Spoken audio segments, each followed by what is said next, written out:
Hi guys, how we doing? Welcome back to the Free Hammers podcast. Here as always with Luke and Lee. How we doing, lads? Yeah, good to see you, mate. Thank you for all the views so far for the recent podcast. It really has been brilliant. All the views we've been getting so far and all the new subscribers. Thank you for all the views for the vlog as well. I really hope you like the vlog, guys. I think it's something new that me and Lee are going to do. We really enjoyed doing it. And if you've not checked it out already, please check out Lee's new series that he's going to be starting, 3 Reasons to Keep Believing. What a great title for a show. Right, this week, guys, let's start off with your views. Paul, obviously we sort of half know Lee's views on the Watford game. Watford, Paul.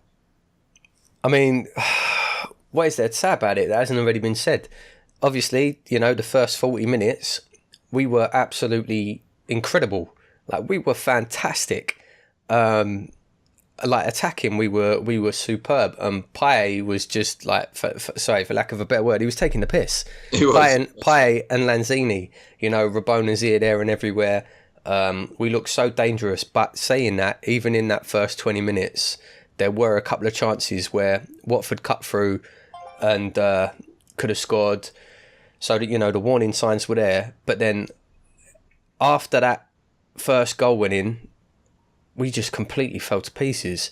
I mean, get onto this a little bit later. Coincidentally, it happened around the same sort of time. You know, there was trouble in the stands.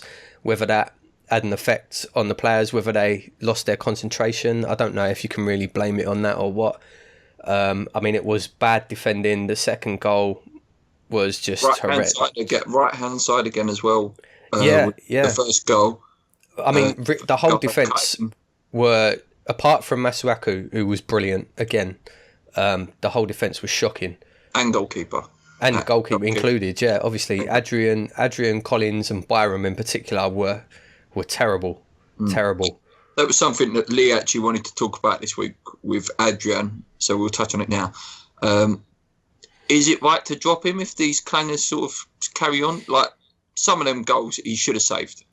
I would drop him for the next game. Well, Accrington's next game, isn't it? Well, West Brom first. West Brom then. Oh, right, so he probably won't play for Accrington anyway, so I'd maybe drop him for West Brom, let Randolph come in. I'd drop all 3 of them just to say, you know, your positions are not safe. You almost get the impression maybe they're too comfortable in their positions. If Arbeloa's fit, I'd play him. I'd bring Ogbonna in for Collins, and I'd bring Randolph in for Adrian, just to sort of give him a kick, you know, and say, listen, you need to pick your game up. Do you know, I'd go one step further, and I'd bring Oxford in to Reed as well.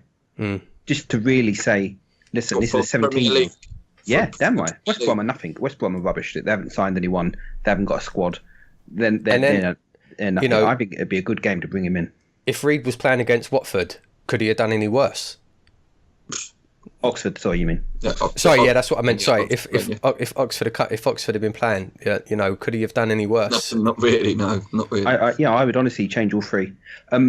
One point I'd like to pick up on is before the game. I can't remember if it got in the vlog or not, but I made the point before kickoff about us. We should have played a more defensive-minded midfield. I know Noble and Chiati play it, but the game was screaming out for Nordberg or Obiang.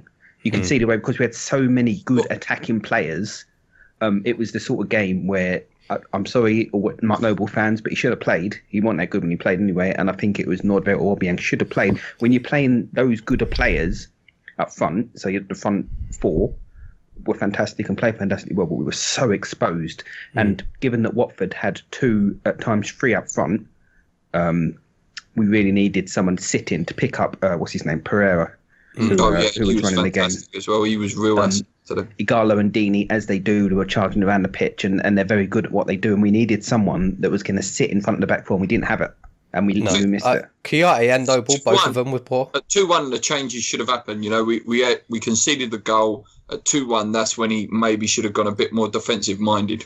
The changes as well. Sorry, that's another thing I wanted to mention. The changes were like, what was he doing on ahead of Fletcher? Why did he bring Torre on, push Antonio back to right back when he's on a hat trick? Like, what was that going to achieve? What How is that going to change the game? I think it was just getting another attacking player on the pitch, I think, in place of a defender. And the way to do that was that. Yeah, there was no other way of getting another attacking player. Is the thing that you said to Jack, really, weren't it? About dropping to right back and then bring on another right winger, perhaps. I don't know.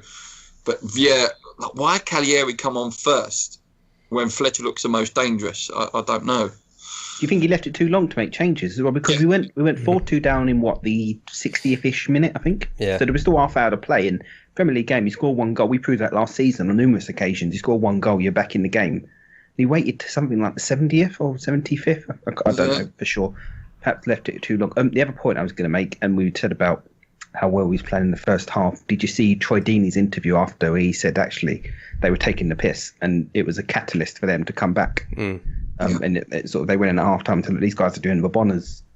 I think I think at the same time, if they can do that and it works, then let them. Then fine, they can carry on doing that. But I think they were guilty. The whole team was guilty of thinking, well, this game's won. Yeah, I think that. I think at 2-0 they thought this game over. We've done it. Who's at fault for the second goal? Collins or Adrian? Both of them. Both. Collins should have just got rid of it. He should have just put it anywhere. I don't know what he was doing. And Adrian should have either stayed on his line, or if he was going to come out, he should have just gone through Collins. Neither of them did what they were supposed to do. No, the thing is, when it was 2, it was a fantastic finish. Take nothing away. But at 2-1, with 3-4 minutes to go before half time, you should go into Rose Ed mode to get the ball out. And Collins, as we said in the day, let it bounce. And yeah. Before we go on to the stadium, guys, let's just look ahead. Usually I do this a little bit later in the videos, but looking ahead to West Brom, guys, what are we expecting? Obviously, I'll go more into it in my preview. They've not really signed anyone. Like Chadley's quite a good signing for them, actually. But there's not really added. It's just going to be your typical sort of Tony Pulis performance, I think, where they're going to make it hard for us and be dangerous on the set pieces. I'm generally not worried at all about the game. But then I wasn't worried about Watford. I'm more confident at the moment, given the whole stuff around the club and the stadium. I feel more confident going into an away game than I do a home one at the moment, and I honestly think we'll come away with a comfortable victory. Yeah, I mean, I don't know. Confident at the minute. I'm not. I'm in a real. I'm trying to stay positive. Like we're not a bad. We haven't become a bad side overnight. No. There's so many positives to take from that Watford game in terms of the first half. But there's so many negatives as well. It's very 50-50. I just think we haven't become a bad side overnight. And I saw a statistic. You say we haven't become a bad side overnight. For a long time, the majority of last season, so I did see a thing that someone had done the maths basically, and we're conceding. We have been over a long period of time an average of 2 goals a game. That's shocking. You can't, if you're conceding 2 goals a game, you can't expect to score 3 goals. That's it. If you're 2-0 down at the start of the game, more or less like you're conceding at least 2, then you got no chance. Absolutely no chance. So do you think we should have strengthened again at centre half? See, there was a guy. With centre half though, I don't know. When Tompkins went, I thought might need another cover one, but Bonner and Reed, I was very confident with them. I would have liked to. I did say when I was on the Hammers chat. And I was talking to them. I actually said I would have liked to have seen a solid centre back come in, and it was sort of dismissed. But I've been thinking that for a while, definitely.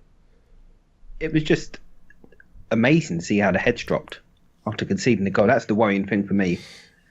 It's just to concede and then just to go to pieces completely. It's just not what I expected from us under Bilic. Because we've always been so good when we've been a goal down and coming back and turning games around, and it was just really out of character, actually. So is Arbeloa about then for Saturday? Well, they're still saying. Well, they said 3 weeks when we signed him, but I wonder now if he will be fast tracked. Yeah. But then if he picks up an injury, then you lose him for a couple of months. That's why Bilic's paid thousands of pounds. I do like Byron, but he does seem a bit naive at the minute. Like he doesn't know that position very well yet. That fullback position, you've either got it or you haven't. And if you haven't got it straight away, it takes time. It does. And again, I don't watch Leeds play, but when you hear from Leeds fans, and apparently he wasn't playing right back last season anyway. He was playing right mid. Right back. He was right midfield. Yeah. That's exactly what I was going to say. Yeah. Without using FIFA as a like encyclopedia of the football world. His FIFA card is a right midfielder as well. So, and if you ever needed another example of how players can't necessarily push back, look at Antonio. yeah. Yeah, the one thing Byram does have on his side is obviously he's a lot younger, so he has got time to sort of learn the positioning.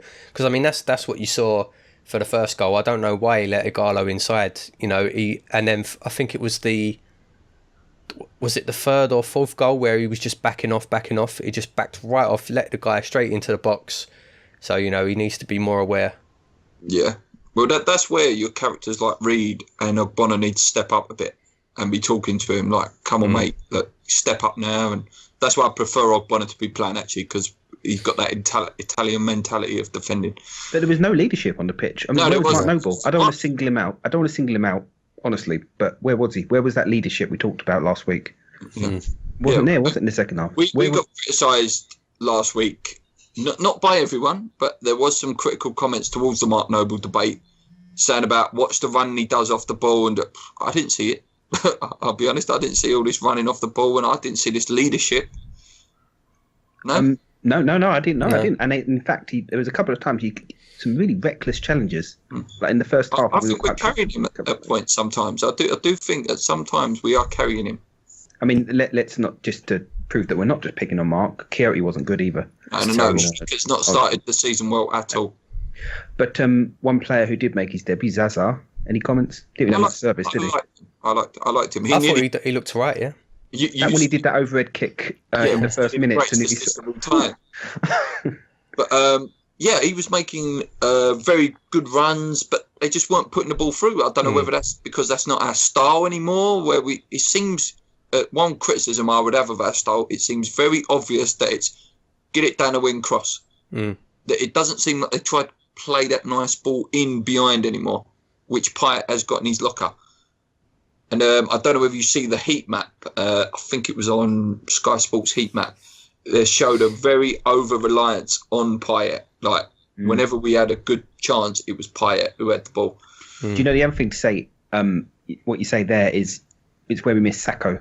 Because for all his bad points, you knock the ball over the top, he runs after it. The guy runs, and he gave you another option. And but I feel like Zaza would do that as well. He just wasn't getting them balls to run onto. Yeah. No, he looked really good. He looked really clever. He looks a clever player. Again, I think we will see real good out of him. I do. He looks a lot more than what Cagliari does, for example. But again, he didn't get one clear-cut chance in the game. No. Obviously, we want to see Demi play back, 2 assists straight away. One of the best assists so far this season. Obviously lands in. There wouldn't be much more changes, to be honest. Do we think Antonio will carry on? I think he's like a banker to score nearly every game at the minute. He's going to have to. I know we did say a couple of weeks ago that we would have Faguli in, and we did get a bit of stick for that as well in the comments. And I will hold my hands up now and say I was wrong. Antonio obviously now deserves his space. Faguli, but not at the expense of Antonio now. Yeah, he should be on the bench, shouldn't he, I think, on that. Yeah. I think Norvet's got to come in. Norvet or Obiang has to come in against West Brom. They have to. You cannot go. I think West Brom are a worse side than Watford, don't get me wrong, and they'll play Rondon up front on his own.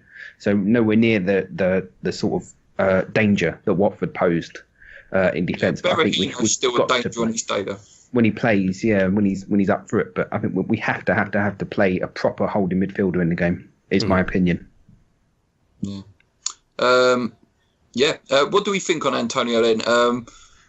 Probably his target before the season was 15. I think he's going to hit 15 quite easily, to be honest, if he stays fit. What's he on now for? He's leading scorer, isn't he? Or joint leading scorer. Joint leading scorer now, fantastic for a winger. I think 15's just there. Yeah, I think a 15's a reasonable target for a winger. He's not going to be that good all season. I think if he gets 15 goals, that's a fantastic amount for a winger. And then do you start fearing... Let's say he does bang in 15. Do you start fearing that he could be going? I don't think he has the technical... See, I don't think a team like Man United under Mourinho would sign him. No, Man United wouldn't. But could you see someone, I don't know, like an Everton or even Tottenham coming in? I don't think our chairman would do business because they mucked us around. Because I remember when they mucked us around with Adebayor. Well, if they come in, Bosch 30 mil. But they did say they won't do business with Tottenham again. No, I'm not saying he will go, but I don't know, a winger that can bang in 15. But let's say Liverpool then. Liverpool's the sort of club that could pick him up. Yeah, I'd be more, to be honest, I'd be more worried about losing Pai and Lanzini if we don't have a good season. I mean, if we don't have a good season, we could end up losing all three of them, and that'd be an absolute disaster. I know. I'm getting nervous. Like, I'm not saying we're going to get relegated, guys. Please don't all jump on me and put loads of dislikes like you've been doing in my vlog. I am getting nervous that it's like, if we get relegated, it will be typical West Ham. We build the best squad we've built in years, and then we all lose them all. And again, I just really hope that don't happen. I'm not saying we're going to, but please, God, don't let it happen. Yeah, we're not getting relegated. No, I don't think so. I don't I think so, but I've said that a few years ago as well. Yeah. So that's the West Brom game. Quick predictions from you guys. So can I just add one quick point? We're actually only something like 2-3 points maybe down on where we were this time last season. So as I said in my other video, chill out. But also on that, I'm trying to stay like neutral headed here. The top 5 are back this year. I don't think that was ever our target this season, to be honest. No. I'm not saying that, but I'm saying we ain't going to Man City like as proven and picking up wins this year. Last year was a freak season all around. Sort of the balance has been tipped back again now, and it's going to be harder to get results now. Our target should be the best of the rest, essentially. Yeah. After the top 5, 6. So, well, we finished 7th last year, didn't we? Yeah. Above Chelsea, who we're probably not going to finish above again. Liverpool, who we probably won't finish very above. Good. Yeah. So Tottenham, Leicester, even. You'd say 10th. Yeah, maybe. Everton look very good. I know it's early doors, and we'll review this probably again at Christmas at the halfway point. But yeah, we're not going to be anywhere near that again. Every side, bar the team that wins the league and Arsenal on that fluke season, obviously they won the league, has a bad run. This could be ours. We're just having it early. I hope so. I hope you're right. I hope we're having that bad spell now. I mean, look at Tottenham last season. Didn't pick up a win for the first 5 games or something like that, 4 games. And then they went on and didn't lose one until something like March. Yeah. And then obviously went on another bad one. So it's not as bad as people are making out. It's really not. No. And I think we need to remember, someone made a comment on your video, they to keep believing one. We've all been West Ham fans for a very long time. And we all know that it is usually good season, bad season, good season, bad season. This year, I said last when we did our end of season video, I said my biggest worry is expectations have now gone ridiculous, and they have. People now expect us to be challenging for the top 7 position, and it was never going to happen. No. Predictions from you boys before I'll do mine in my preview. But West Brom, we won't keep a clean sheet. No. But 2-1, 3-1, 2-1. I'm going to say 2-2. Okay, I'll do mine in my preview, guys. That'll be out probably Friday, I reckon. That'll be out, possibly Thursday evening. We'll see. Right, guys. We seem to be talking about this every week. Stadium. What is going on? Absolute shambles. Absolute shambles. The things that have been coming out this week about security and safety. It's absolute shambles. The police don't want to come in because the radios won't work, and then it's all arguing about whose responsibility it is to put the radios in and this, that, and the other. Why are they arguing about that? Like, when people's safety is at risk. Do you know what I mean? Forget about the fans fighting and all the rest of it. What if next week someone decides to walk a bomb in the stadium and blow the stadium up? And it could happen. It could happen. Of course it could happen. It's very dramatic, but it could. There should be... The thing on that point, though, I was never searched going into Upton Park. What's the difference? Yeah, but it's not as big a target as the Olympic Stadium, is it? It's the police presence. Have you seen one copper? No. Outside the ground, there is. On the island as well. On the actual Olympic island, have you seen one copper? Yeah, but it's not going to stop a terrorist walking in and blowing the place up, a policeman. No, but there should be... It's a prevention. Yeah, exactly. It's a deterrent. Listen, if someone's hell bent on blowing the place up, seeing a copper's not going to change their mind. No, that's ridiculous. So what? So what's the point in security at all then? What's the point in any security anyway? No, but if you're doing bag searches, so what's the point in any? Yeah, but that's what we're talking about. But police aren't going to do that. No, but the stewards on the ground should be doing that. Why are they not doing it? They search the bag. They do. They search the bag. No, they don't. From what I've they do. Trust me. No, listen. Every game, listen. Mary's had her bag searched. Every game. I've read plenty of accounts of people saying their bags haven't been searched, or some of the stewards can't be asked. They'll literally just glance at the bag, go, yeah, go on. Like, it could be anything. One thing I read, again, I'm reading this on Knees Up Mother Brown. There's a really good thread going at the minute about the stadium and its issues, and there's loads of accounts in there. Someone said they had a box that they were taking in the ground. And the steward said, "What's in the box?" He said, "Oh, nothing. My glasses." "Oh, go on then." Didn't check it. Could have been anything in there. He could have had a knife in there. He could have had anything in there. I would like to see, again, it's a bit extreme. Do you remember when we went Old Trafford last year, Lee? And it was like a stop thing. I think once you get to a certain point before you go in the stadium, they should just stop you. And like, okay, you've got a ticket. You're okay. You did your pat search and in. I honestly think it needs to go to that level for a little while. And the fact as well that there's no police presence on the island. What if something did happen? Mate, it's a hotbed for someone to get thrown in that river when we play. What if an incident did occur? How long is it going to take the police to get there, to do anything, to try and help? Well, they are at Stratford Station, so it's not like they're miles away. Yeah, but it's far enough. I think there should be coppers on that island. I do. Yeah. You know, but I'm not saying no. Don't be stupid. I'm not saying no. I don't think there should be police. But it's not the police's fault people are fighting. No, it's not. No, we're not talking about that. I'm not saying it's the police's fault. And can I just say that... It's that deterrent thing. Yeah, but the police... Have you read everything? And they've said that for like last 5 years, they've been saying to the LDLC, we need the radio thing. They said no. Police said we need the radio thing. They said no. There's only one person to blame here. It's not West Ham. It's not the police. No one's blaming West Ham. West Ham are not to blame at all. Let's just put that out there. The board are not to blame. The police are not to blame. It is that LDCC are just... They're not made for football, and it's just proof again about athletics, and football does not mix. And then there's all the shambles with the stewarding and the fact that the stewards apparently, after stewards that have been brought in now apparently are nightclub bouncers. They're not stewards. They don't know how to handle crowds. They look very young as well. Yeah, they're more used to being physical, and that's how come it's kicking off there. Like you say, you've got stewards apparently filming when it's kicking off. I read that when Watford scored their third goal, one of the stewards was running up and down celebrating. Yeah, taunting, yeah. What's going on? What is going on? The problem stems was, if put yourself in their situation, if you was on a minimum wage job, which I assume it is, probably on a 0 hours contract, minimum wage, you won't get step inside of a fight, would you? Listen, that's their job. That's what they're supposed to do. But like, if they don't want to step in and get involved, go and do something else.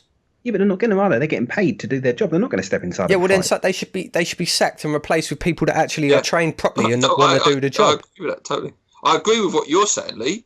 About okay, you're getting paid £8 an hour. You don't want to have a fight. Don't do that job then. You know, at a football match, you're probably going to have to break it up. This is the slight issue that I have with all this, is that the stewards are getting a lot of blame. Why the hell are adults going to a football match and fighting? No one's saying that no one's condoning the fighting. No one's saying that. No, I'm not condoning the fighting. But I read something the other day that say the stewards need to prevent the fighting. No, they don't. They're grown men need to prevent the fighting, not the stewards. It's the grown men that are the issue. Yeah, but when it gets to that stage, there needs to be someone there to intervene. But you can't have a steward looking at... There's 60,000 people in that. They're supposed to intervene before it even gets to that stage. If it looks like... That's what they're supposed to be trained to do. They're supposed to be trained to spot when something's going to occur. And they're supposed to be keeping an eye on it. Why have we got... The people that are to blame here, or two people to blame. One, the LDLC, who are not employing the proper people, and it's the people that are fighting. They're the two people to blame here. Yeah. Yes. So the LDC need to employ proper stewards that can break it up. No, I don't think they're going to do that, are they? Who's going to go in there, get paid minimum wage? You say that. Look at Upton Park. Everyone will know him. The geezer with a white jacket, who everyone said was a bit of an arsehole, like him. When he walked around, you knew, all right, I better behave myself now. I remember a game at Upton Park, And it isn't an isolated incident. I've seen fights at Upton Park where it hasn't been, like when West Ham played Arsenal in the FA Cup, there was an Arsenal fan and he celebrated the goal and 5 men jumped him and beat the crap out of him. And there was nothing. There was no reaction. That happened at Upton Park. This isn't a new thing. I'm just a... No, it is the fans. The fans have to take responsibility for their own actions. But let's just say, okay, right, Lee, I'm taking your point into consideration here that the adults have to control their own emotions and fighting. What happens then? One of these adults hits an innocent guy like me or you just over there, and you can't fight back. Let's just say you're a guy and you're a bit smaller, you can't fight back. I want a steward to come in there and help me. And you'd hope they would, but I wouldn't. I'd just walk away. What if the geezer jumps on you and he's kicking you in the head? Yeah, but I wouldn't get to it. If someone's just attacking me, then is that what you're saying? Someone's just randomly attacking what if someone just attacks you? Yeah. Why would you do that? Like 5 blokes. Like there was a bit of a scuffle, weren't there? Where there's like 4 or 5 blokes going at each other. I think it was up in the top end bit, and you get caught in the middle and you can't get out. Yeah, but if you can see that situation, you have to have a bit of know about yourself as well, didn't you? Yeah. No, but that's what I'm saying. Listen. It doesn't just go from come on West Ham, let's fight. It builds up. There's a couple of people. Yeah, that's the point. That's what we're saying about the steward. So so the flip of that is if you're in the middle of that, you have enough time to say, "I'm getting out of the way of this." This is stupid. So what if you're there, right? You've got kids and all the rest of it. So it all kicks off 2 rows behind you. You're not aware something's happening. It all kicks off 2 rows behind you. It all bundles down. You've got little kids. You've got to try and get out. What are you going to do? What do you mean, get them out? Well, what if you can't? But if you can't, but then the steward's not going to go for them. They're going to go for people fighting, isn't they? They're not going to try and save you 2 little kids. Yeah, but the steward should be there to stop it even getting to that stage. Listen, one at a time. By them going to the fight saves your family. Yes? Yeah, but and it shouldn't even get to that stage. I'm not condoning it. I don't know what you're saying. Yes, but if it gets to that level, which it will, because we don't live in this utopia world where people take care of their own actions, there are idiots that get too drunk and no doubt are probably on some sort of drugs over there. There needs to be someone in there to police it. Can I just say, the point I'm making is you are not going to get people on minimum wage going in there. They're going to want to break up fights. It's not going to happen. So you're employing the wrong people then? Of course you are, but there's not those people that you're thinking of are going to go and work in a gym. Them people that are big, massive, and can break up a fight between 2 6 foot, 20 stone blokes. A lot of coppers. Again, if you had coppers there, a copper's presence, they know how to talk to people, is enough. A copper over there going, right lads, you need to calm down. And if it is a deterrent, because if you've got right at the minute, the atmosphere over there now, you've got all these stewards.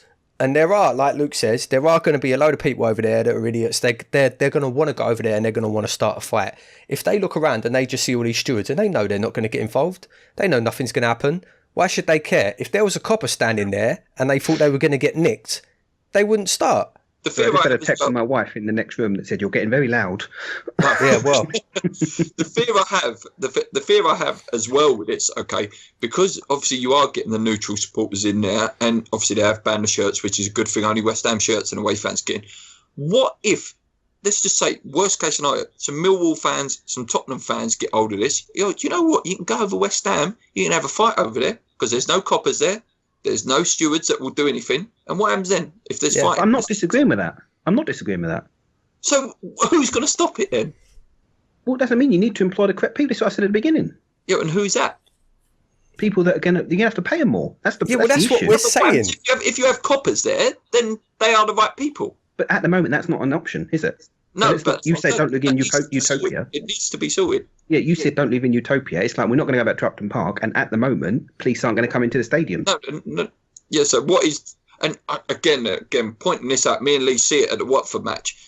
The segregation is usually at least 2 men thick, and just every single row.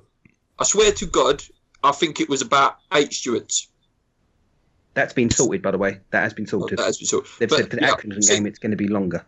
Yeah. On one of the forums, it was a Watford fan's account of the day, and he said a West Ham fan actually walked all the way into the Watford end, celebrated the goal, and then ran out.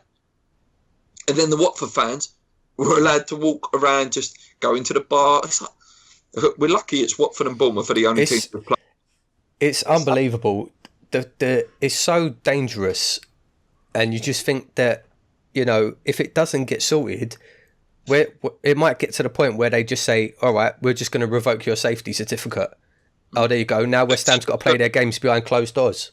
I can't remember what site I read it on, actually. There is a case that they can come in and say, we'll reduce your capacity. And they can just keep reducing it. Oh, mate, okay. You only have 35,000 now because it's not safe.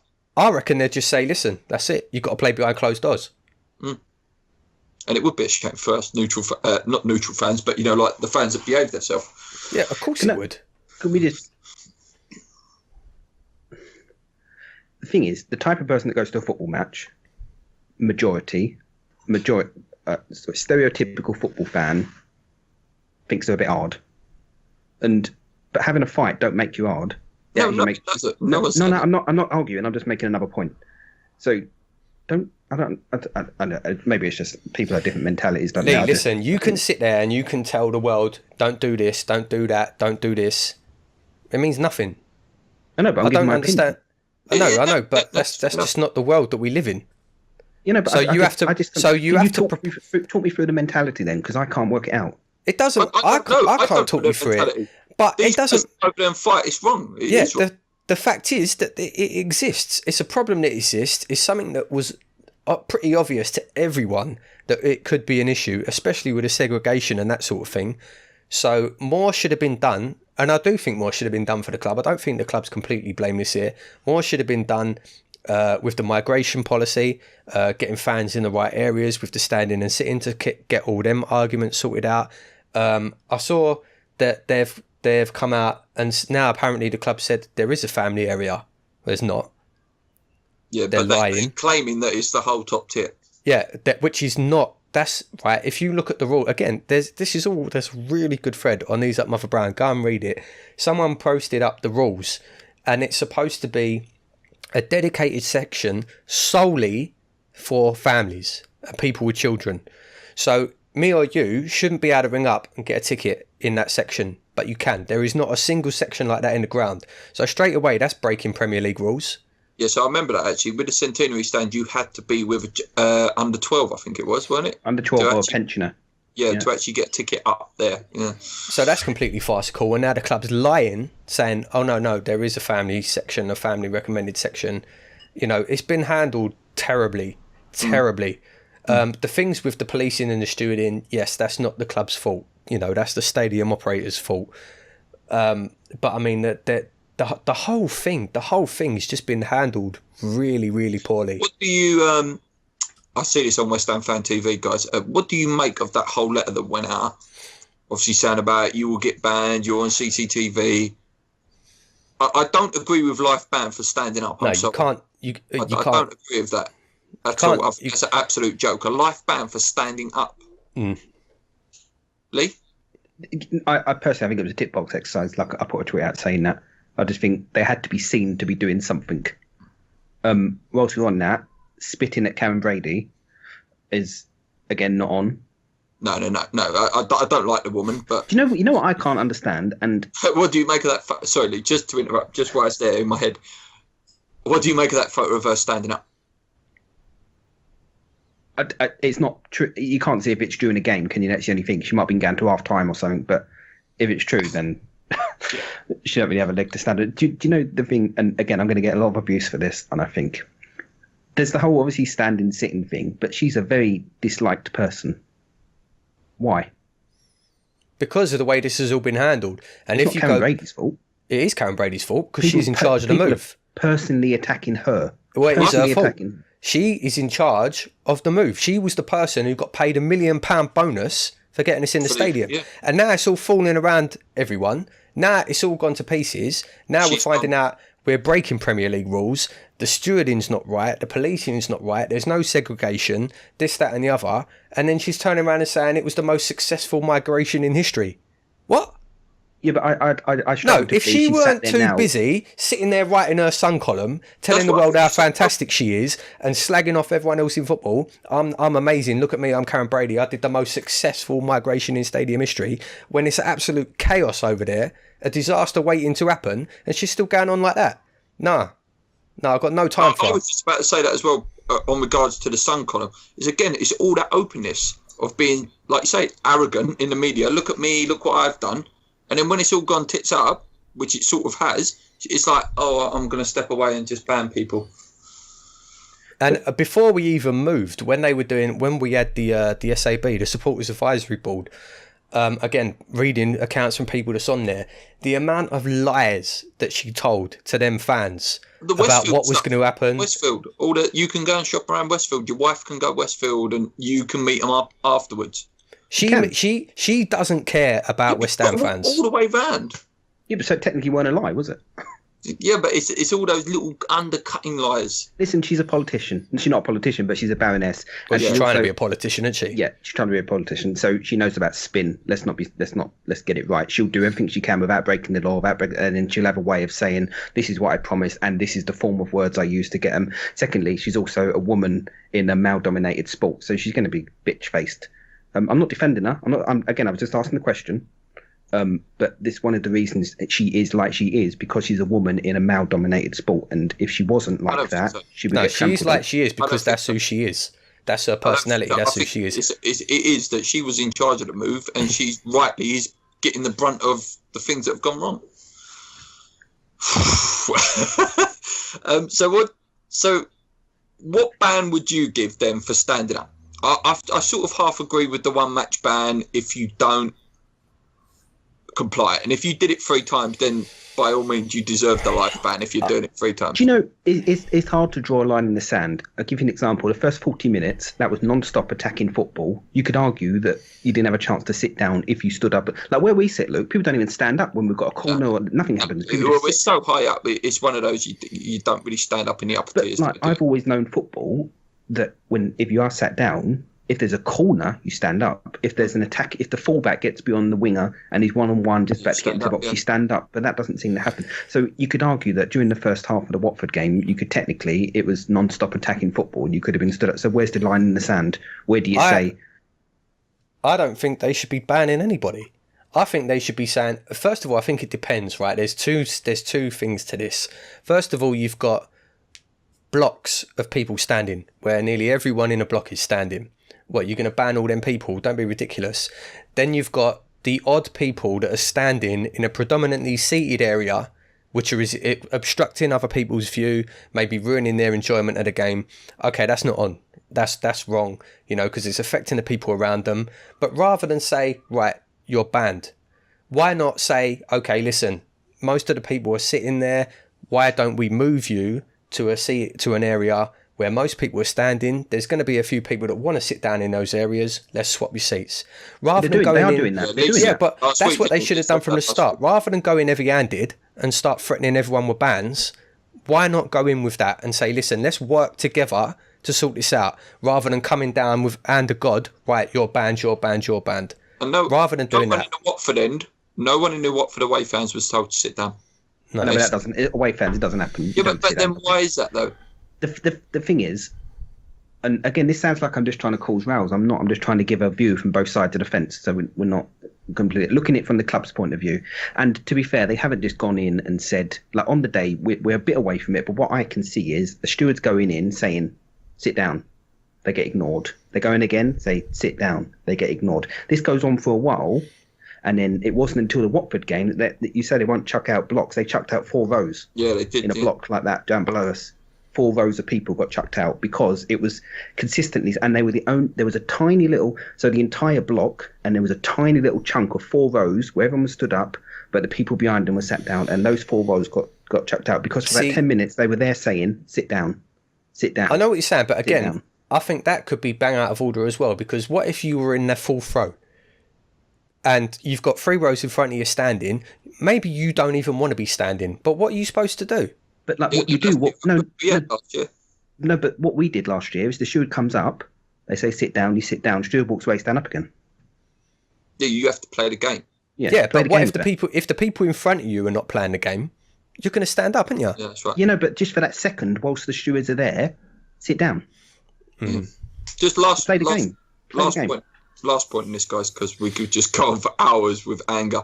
Another few points that have come out of this whole banning people for life. a few of the other YouTube channels have covered this. Do you think there's some sort of social cleansing going on at West Ham? Possibly. Could be an let's agenda. get rid of the riffraff and let's get in the people that are going to spend about 200 quid in the gift shop and just go to one game. They want them to go to one game. You're shaking your head, Lee, but you talk yourself. You just said about old Baroness Brady is the queen of spin and this, that and the other. There's nothing that she would love more than to have a stadium of 66,000 people all sitting down, clapping nicely, spending their money on programmes, buying all the shirts for all the family, but don't forget who her bosses are. Let's not forget who her bosses are. Lifelong West Ham fans. Oh yeah. Oh right. Yeah. Lifelong West Ham fans. Listen. Let me say this first. Right. I like both the Daves. I think they've both done a really, really good job for the club. I don't like Karen Brady, even though I will grudgingly admit, up until this move, she's done well for the club in a business sense. But let's be straight, right? Let's not muck about. As far when it comes to the running of the club, David Gold's got nothing to do with it anymore. He's too old. Yeah. He's too old. He's not involved in the day-to-day running of the club. And for all Sullivan says, I'm a West Ham fan, I'm West Ham. How much of that I believe, I don't know. He's a businessman. He's a businessman first. Even if he is a West Ham fan, he's a businessman first, a West Ham fan second. Hang on. If he was a businessman first, West Ham, so why the hell did he buy the club? Because we are now... At the time, we were not a good business choice. That was... Mate, this move to this stadium, that was on the agenda from day one. Yes, it was. No, that was on the cards from day one. Watch the first ever press conference. But it wasn't a guarantee. Yeah, I know, but one of the first things that David Sullivan says in that press conference, Sky Sports bloke goes, "What about the move?" And he'll go, "That's the first thing I'm going to do when I get back to the office." But it wasn't a guarantee. So he was a man who basically hedged all his bets. You're telling me on one stadium. Yeah, and it paid off, didn't it? Business sense, and I can't believe a guy's got to be a billionaire from being that risky. I'm not saying he's a bad businessman. I'm not saying he's an idiot. He knows what he's doing, and I'm sure they had pretty good word from the government that listen, you're probably going to get this stadium. It was a different government at that time. It wasn't even the same government. So it was a Labour government when it took over, and it was a Tory government after. So they didn't have done that. Well, I don't believe that. I agree that David Gold wasn't even the same mayor. It was Ken Livingstone when it took over. It was Boris Johnson when we got the thing, and they completely chalk and cheese. So I don't buy that. Mm. Yeah, I like what they've done to the club. I do, and they've come on the show. Obviously, their sons, and they've done some good stuff. But there was one of the questions from last week actually that I forgot to ask, and I'll put this to you just as to finish off this topic. Do you think Dave have took the club as far as they can? No, and it's time to move on. I do. With new owner. Yeah. No. Well, can we have some feedback then? Well, so we'll go yes first, then Lee's no. Well, the first of all is Lee. How can they take us forward? Because selling to a billionaire don't guarantee anything more than we've got now. We still won't be able to attract those players. That's not what we're talking about. Have got back at this. It doesn't matter. How can they take us forward? For the same thing. So the club gets a bigger attendances now. So then we get bigger performances on the pitch because we're getting better players. And we have, season by season, you look at the trend, the quality of players has gone up like that. True or false? Yeah, not arguing with that. So if that trend continues, you're telling me it's now going to come to a dead end? Yeah. Not a dead end. I don't think we can go much further than we are now, especially considering how much of a freak season last season was. I personally, it's my opinion, I think unless, and I'm not even saying there's anything wrong with this, but unless there's a massive investment, I think we're at the peak of where we're going to go. Yeah, I think so. There's far too much money in the game now. Paul, we've on this podcast said many times about us walking before we start running, haven't we? So what more could they have done this summer with that in mind? I'm not saying that they could have done more. No, that's my point. So, I don't think they could. That's my point. I don't think they could have done more. That's not a financial thing. So I'm assuming the question is, should someone richer take over? I'm not even saying that. I'm possibly someone, like let's say, for example, a Chinese billionaire comes in, okay? They're going to have contacts in China that can sort us out, better sponsorship deals, just all things like that. It's all those little other marketing things that I think would develop further with foreign owner now. And it does come down to money on the playing staff as well, because as we've said before, and you've said yourself, Lee, many times with Manchester City, when they got taken over, they got in, like you say, Rubino. I know you've mentioned him many times. The only reason they got him is because they threw stupid money at him. The only way they got their success, Man City, is because they threw stupid money. It got them to that level, and now they can consistently stay there and attract those players. What did we throw at Becker? Go on. What did we throw at Becker? Sorry? Not enough. No, what? Tell me their figure. It doesn't matter. 50 grand a week. It wasn't enough. It was stupid money for West Ham. It was stupid money. For West Ham, but it's not enough. That's the only way you're going to get to the next level. But you're saying things like sponsorships, blah, blah. David Sullivan doesn't get into all that. That's not David Sullivan. That's the commercial director. Well, so he's obviously got to bring in a new commercial director then. So things like that. David Sullivan is the figurehead of the club. He does transfers. The rest of the stuff around he has people to do. Let me ask you this, right? If we had Chinese or Abu Dhabi or whatever, if we had a billionaire, multi-billionaire come into the club, do you think he could have signed Lacazette? I personally don't think he would have come. The guy wanted to play at the top level. So you're telling me if he'd have said to Lacazette, I'm going to pay you 250 grand a week, you don't think he would have come? Why is he still at Lyon? He must have had offers. From who? The only other offer that was on the table... I don't know. No. Well, according to the press, and I'm not arguing with you, I'm just saying, according to the press, the only other offer that was on the table was Arsenal, and they offered about 10 million less than we did. So Lyon said no. Otherwise, he would be playing at Arsenal now. But player power, you know it. If Lacazette wanted to move to Arsenal, he would have said to Lyon, I want to go accept the bid. Well, they didn't, did they? They didn't, though, did they? So you need to give... I think at the moment, given all the instability around our club at the moment, a change of ownership would be terrible. Yeah, I would say that at this time it's not good, ideal. But just on that then, on your side... Can I also say one more point? If we had beaten Watford 4-0, we would not have been having this conversation. No, we wouldn't have been having No. But you're right. Yeah. To defend Lee's comment, do you feel then that financial fair play, if that didn't exist, do you feel that David Sullivan would have blown more money? No. No? No. It's nonsense. Financial fair play is nonsense. Our of Man United and Man City spent hundreds of millions this summer. Financial fair play. I'll be honest, I don't understand it. No, I don't. Basically, all that happens is you get the likes of Man City, where they're just sponsored by Etihad. So that's the same company. They're just using their own company to sponsor it to pump the money in. With what's their name, Manchester United. The whole reason that the Ibra deals and the Pogba deals went through is because they're Adidas athletes, and Adidas fund the move basically by going, okay, we'll get him in, and then they know. Like, it's been ridiculous. It's already been covered. Like, Ibrahimovic, £75 million in shirt sales. Oh, where does that go? Manchester United and Adidas. So it makes sense, these deals. I don't know. I don't know. Again, we're not football experts, and we're probably... And I do want to reiterate again. I do want to say again, I'm not slagging the owners off. I really ain't. I like the owners, and I am grateful that they came in and took over West Ham.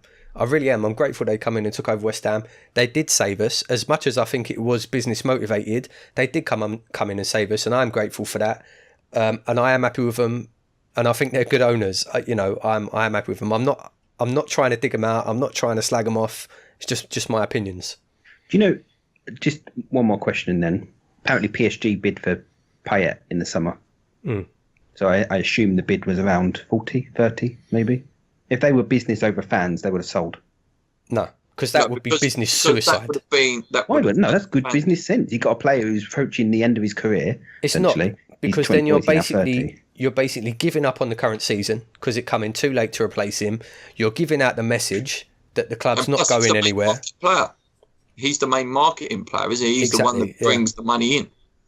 So yes, you get that flat 60 million or whatever it is, but you lose it in your most marketing player. So it's sort of, I don't know. I tell you what, the proof's in the pudding. If they sell in the next 5 years, I'll come on this show. Doubt we'll still be doing it in 5 years. I don't know. Then it's about the business, not the club. Because they must have opportunities. We've now moved into the best stadium in the country. Well, yeah, but there's that. We've now got London on our badge. They can't sell it. Is it 5 years, 10 years? I thought they can sell it, but they lose a bit on the money, don't they? Yeah, so I guarantee, I will go out on a whim here, again, if we're on this show in 5 years' time, by 2025, that club will not be owned by Sullivan and Gold. I think they might both be dead by 2025. Yeah, it's 80 that we get back. What I'm saying is, we won't be seeing Jacqueline Gold and Jack Sullivan running the club. Yes? No?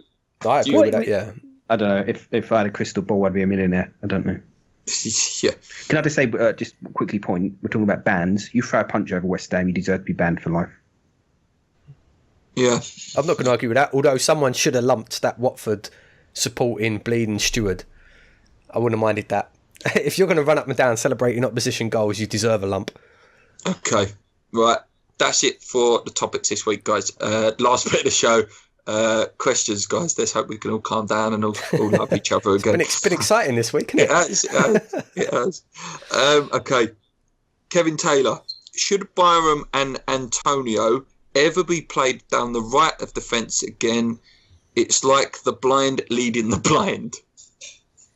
Well, I wouldn't say ever again. Obviously, Byram needs to improve, and he's got plenty of time to do that. So I wouldn't say ever again. I would like to see Arbeloa come in, but I don't think we should write off Byram completely. No, I don't think so. He's very young as well. That's what we need to remember. Antonio, no, I don't want to see Antonio there. I don't. He's wasted, and he's proven that.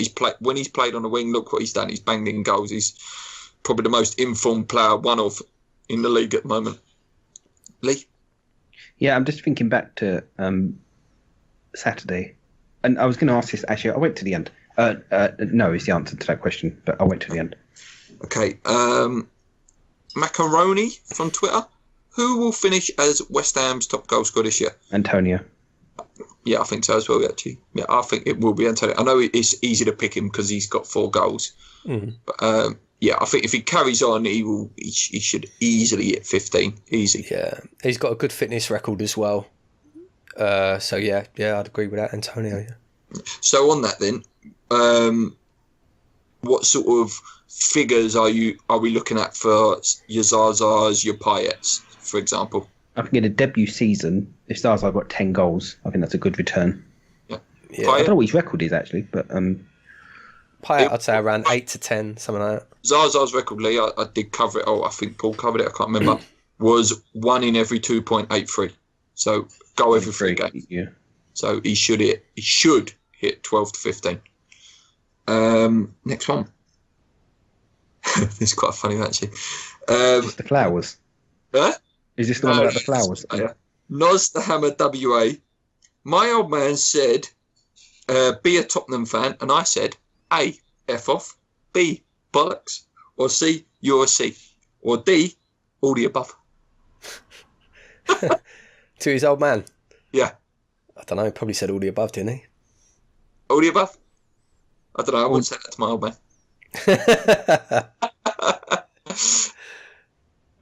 F off. Okay. Do we know the answer? No. It was just one of the. Oh, was that a question to us? What we would say? What we would say. Yeah, all the above. Well, now I'd say "Go never lie down, Dad." Wasn't that? Just Jacobson. What, if anything, can plug the hole in our ability to defend against goals? Last time I looked, we had the second worst goals against. We sort of touched on this earlier. My view is play a proper holding midfielder and not one you're trying to turn into one. Yeah, bang on. Bring back Ogbonna, and sort of Paul touched on it. Don't have defenders that are secure their place. Have people on their toes. And as well, there also is question marks around the goalkeeper at the moment for me in Adrian. Yes, no? Sorry, I don't use probably a loud cargo past there, yeah. No, I agree. With regards to Adrian, I do still think he's a better goalkeeper than Randolph, but he is too comfortable. He needs a kick up the backside and a reminder that he has to keep his game up. Yeah. Next one, John Hewitt. This is going to cause probably another 5-minute debate, guys. Time to drop Noble. He was poor against Watford. He's captain, and West Ham collapsed. I would drop him, and I'd play Norvell against West Brom. Yep. So you play Nordveit and Coyote? And check, yeah. But is it... I don't know whether you was taking it in at all at the Watford game. That Nordveit seems to be getting slated a lot as well. and the guy's only played about 3 games, and it's like, I don't know. I think it's quite unjustified the slating he's been getting. And he was an unused substitute as well. I don't know what he could have done against Watford, to be honest. Would you drop Sheck though? At the moment, I'm not saying because I really like Sheck. Like he's probably one of my favourite players. But do you think he needs a little kick up the arse? To be honest, I think he needs a rest. He just looks tired. Like every international break, he flies the 7-8 hours it is down to Senegal. So you're doing that every international break, and I'm not going to pretend to be a religious enthusiast or anything like that, but he's also Muslim, so he fasts for some of the country. It's bound to have a toll at some point. Yeah, possibly, yeah. So, I don't know. Rosie Sweeney, I think that's how you pronounce it. When are people going to stop singing "Stand Up If You Love West Ham" and then sit down again straight away? Yeah, it's a funny one. It's actually starting to do my legs in. Actually, like every time I stand. I've seen a few people say that when they hear someone start singing it now, they're like, "Oh God, here we go." You feel a bit awkward actually because you stand up and then it's like, "Oh, can we sit down now?" Yeah, don't want to be chucked out and banned. It's a nice philosophical one for Lee. What happens when you die? If God made creation, who made God? Who is the real Father Christmas? The real Father Christmas is Colton Cole. Yeah, if you've not seen it on Twitter, guys, there is a picture of Colton Cole in the Father Christmas outfit. So, what was the other questions? What happens when you die? What happens when you die? You rot. Nothing. And if God made creation, who made God? Ooh, very philosophical. God doesn't exist, so it doesn't matter. Well, yeah, there is that point. Have you? Sorry, this is off topic, but I want to keep this light because I don't want to start talking about religion. No. Have you ever seen? It was a special on TV. I'm going back years now, and it had Ray Winston in it, and I think it was Bobby Moore one. Pauline Quirk was it, and it had and it was the guy died. The guy's dad died, and he had a cloud when he went to heaven. He had a cloud above Upton Park. That was a good show that was. Yeah, and he was up there with Bobby Moore. Yeah, good that was. Okay, thanks for that, Greg. If you want to check out I think it's the Holy Channel. I think it's on Freeview, channel 7654 or something like that. Graham, why did we sell Tompkins? And I think that's quite an important one. That one, guys. Why did we sell him? He wanted first team football. I think is the answer to that. Which he isn't getting. Which he's not getting at Crystal Palace, ironically. So one of the things I was going to say earlier, and I said but now it's a good point. Bloke behind us at the Watford game shouted during the second half again. Wouldn't have said it during the first half. Shouted during the second half. Why did we sell our best defender? Agree or disagree? He wasn't our best defender. No, he wasn't. No, but he was becoming a very what's a good word? Dependable. Yeah, consummate professional. So he would go in and just do it right. He's no worse than Collins. He's no better than Collins. So yeah, Same person actually shouted something else again during the second half. What is Payet doing on the pitch? He's a luxury player. Yeah, but his words were, "What has Payet ever done when we're losing?" And all that was going through my head was 3-2 Everton, 3-2 Everton, 3-2 Everton. And it's like, mate, seriously, the geezer's just probably created one of the best assists and got 2 assists in this game. What else can you do? Who does more than that usually in a game? Unless your name's Lionel Messi or Luis Suarez. Do you know what I mean? Okay. Costa Hammer. We scored similar to Arsenal and Leicester last season, but let in 15 more. Do you think the club have failed to address their frailties at the back? You said you've been pointing this out for a couple of weeks, Paul. So. Yeah, no, of course they have, definitely. It's more obvious to see now, I think, and we're all us as collectively as a fan base are guilty of it as well. We all got caught up in that search for a striker. We all got caught up in that search for the big name, glamorous striker, and do you think we were possibly blinded by the plus goal difference? I think we were more blinded by the fact we probably sat down and looked at it and said, right, we've got Reed, Ogbonna, and Collins, 3 good first choice. I'm just going on what they probably thought, 3 good first choice defenders. Then we've got Oxford and Burke coming through. They probably looked at that and thought that was enough. Like I say, I said at the time I wanted to see, even if you can go back and watch the videos, I said I wanted to see us bring in another centre half. Obviously we lost Tompkins, that was another one out the door, so they obviously looked at it and thought they had enough, but I do think it was definitely a position we should have strengthened. Do you know, when we first started doing this video, we kept getting asked to rank our centre halves. What would you say they are now? It's so hard to tell. I mean, I'd probably put up on the top, but he ain't played for ages. So and are we putting him top because where he hasn't played? Exactly. It's one of them where the more you don't see him, the better they get. Yeah. So Andy Carroll, every time he comes back from injury, regardless of what you think, there is a buzz every time he comes back every season. I mean, I don't know. I don't know. Do you know the point again? And I've said this before, and I'll say it again. I think James Collins was playing out of his skin last season because he wanted to get in the Wales squad and he wanted to start for Wales in the Euros. The thing is with Ginge, I do love Ginge, but he has got that accident prone in him, and it like just shows. And the thing is, when a defender or a goalkeeper make a mistake, it's highlighted more. It costs you the most important thing, which is a goal, and I think that's what it is. If I had to pick the best defender out there, it's Masuaku. I know he's not a centre half, but he's the best player in our defence at the moment. He's fantastic. Absolutely. I think Arbeloa could be key because he's experienced and he can. It probably gives he's going to be vocal. Well. Yeah, it gives better balance, that left and right. And like Lee says, we need someone to organise that back line because we ain't got anyone doing it at the minute. I want to see. January we will see a centre half come in. I do. You know, again, I'm not saying strip Mark Noble of the captaincy, but I think ideally your centre half should be your captain.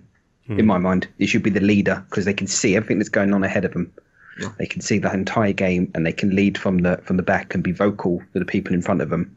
And perhaps that's something we need another leader back there. Okay, next one. Andy Quinn. Here's another one of them funny ones. Does Payet's goals keep you awake all night, or is it a reoccurring dream that Colton Cole could one day be back in the claret and blue? I know what Paul's answer is without even him answering. Colton, if you didn't see last week's show, we want you on. Yeah, it's always Colton, always. Yeah, I hope Colton comes back one day. I really do. Even if he just sits on the bench for motivational support, just for the smile and the possibility of in the winter his head will be steaming. Yes, thanks for that, Andy. What keeps me up at night is the state of the world. Yeah, all right. very, very poignant now and powerful. On Twitter, sorry guys. I think it says that's what it did, or something like that. Any chance we will get relegated this season? No. There's always a chance. There's always a chance. Always a chance. I don't think we will, but there is always a chance. It only takes us. I know it'd be early doors in the season, but let's say we lose to West Brom, we lose to Southampton, and all of a sudden your home ground starts becoming a place where you don't like playing. It can happen, Lee. It can. It's happened before. So, I mean, if you're asking me, is there a chance? Of course there is. 20 teams, 3 have to go down. Will we? I don't think we will. No, I don't think we will. I don't think any of us actually think we will.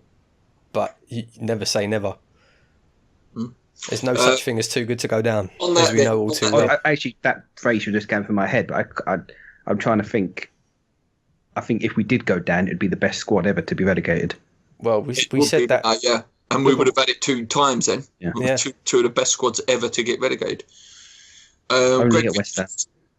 Again, it's more defence question, guys. Greg Richards says, do any of us guys know anything about the development squad in defence? Is there anyone floating around in that development squad that could... Reece Burke's the obvious one. There's a guy, I think he's the captain of the under-21s called Rice, Declan Rice, I think his name is, who's had some good things said about him. The guy's on at loan at Walsall, who we nicked from Arsenal, whose name escapes me at the moment. He's currently on loan at Walsall, which is good. I think it's good that they get out and play competitive football. Obviously, Reece Burke is on loan at Wigan. Incidentally, I was looking last night, playing at right back for Wigan, which I don't think is very good for his development. Okay, they're playing the centre half, but on the development, guys, I think I can't remember if I mentioned it last week or not. But Tony Martinez, is that guy going to be pushing around that first team soon? I think he'll start against Accrington. Yeah, I think he'll be on the bet. He's on fire in that development squad. It's sort of similar to when young Freddie Sears was at West Ham, and he was banging like, I think he went on and banged like 7 in 7 or something like that, didn't he? 8 in 8. What happens if this guy does play then, like you say, and he scores against Accrington? What then? You keep playing him in the cup, wouldn't you? Yeah, I think he'd be a cup player. Would you not start putting him on the bench then to come on? Maybe on the bench, but then Calieri's. who doesn't get on the bench? For me, it's Calieri at the minute, but that we all know probably that ain't going to happen. I don't know. He looks exciting, though. He looks like a real, like, knows where the goal is. It was a great incentive, though, to get the goal, to play you in the cup, and Bilic says to him, we'll play you every round if you get through. It's a great incentive. No, that's it, yeah. Okay, next question from Ben. It's quite an interesting one, actually. Has Slav lost the dressing room? Personally, I don't think he has, but it has been mentioned that Mark Noble doesn't look happy at the moment. Now, I touched on this in my review, that I really hope we don't see Slav do a Martinez 0.2. What do you think? Just quickly. I don't know what I think, really. I No, don't know. I mean, I don't think he's lost the dressing room. I don't think he has. There are weird, something doesn't feel right at the moment, but it's hard to put your finger on what it is. Maybe it's the stadium and what's happening in the stadium. Maybe there's some tension with a board, maybe with players bought in, or what players weren't bought in. We don't know. I don't think there's any problems with the squad. I mean, we did hear obviously reports the whole Antonio thing maybe kind of blew up on the training pitch with the players getting involved, but that I don't think that would have been a lasting problem. It seems to me like, okay, Bilic probably put his hand up and said, listen, it was a mistake. Antonio's now playing further forward, so I don't think that would be an ongoing issue. Okay. Well, I'm going to crack on. Sorry. Very quickly. I wonder if there's a bit of difference between the wages of players on there as well, because you've got players that have come in this summer, probably in quite high figures. Yeah, Ayew, Fagouli's probably coming in quite a high figure, whereas others that have been there for quite a long time are probably. I'm not for 1 minute saying low figures, because they're not low numbers. They're fantastic salaries, and I know you kind of have to. Players must know that players are paid for how good they are. But I just wonder. Do you think you've seen any evidence of that, though? I can't think of any. No, I'm just trying to think. Is there something that's bringing about these performances? I don't think that's shown. I think the players still look together, especially if you see, if you watch the celebrations from the goals against Watford, the players do seem. For me, it looks like there's a fitness issue this year. There's definitely a fitness issue. In regards to him losing the dressing room, I don't think so yet. All right, I'm going to bang through these very quickly, guys, because I know we've overrun a bit this week. Johnny French, why do flowers die? Because it gets the winter, sadly. You don't water them. And listen to the song. I think it's Autumn's Here Again, the song. Great kid song. West Ham fan page. Nice to have a question from them. Has West Ham now become a business or a brand? They're trying. I mean, football clubs are businesses. It is a business, yeah. I mean, it is a business. And yeah, I mean, the goal is to make it a recognised brand. Sorry, I've read the question wrong there. The question actually was, has West Ham now become a business/brand? So is it away from football family club? And I mean, that's like, football in general. Yeah, that's just football in general. I mean, that's just the way it's going. Yeah. And last two, guys. This is from Trish. I think this is how you pronounce it. If you had the chance now to go back to the bowling ground, would you take it, and why? Yes, but am I just saying that out of bitterness? I don't know. I do miss it. I do miss it, and it's only been a few weeks. I really do miss it. I do miss it. I don't think you can beat that closeness. No, I do miss it. I do, but I don't know. I'd say I don't know. It's really difficult because I was always for the move. And I always thought it was a good thing to the club. I always thought it was a good thing for the club. But hindsight is 2020. And looking at the issues, although it is still very, very, very early days, looking at the issues at the minute, take me back. I mean, if you gave me the option now we know what the stadium is, and it is a fantastic stadium. But now we know what it is. If they offered you the chance to either carry on in the Olympic Stadium or say go back to the bowling and redevelop the East Stand. That is actually the next part of his question, actually. Just before you answer that, Paul, let me just put his question in. He says, also, would you have rather us move stadiums or redevelop Upton Park? So they could have done that was an option. No, but let's pretend it was. Let's pretend it is.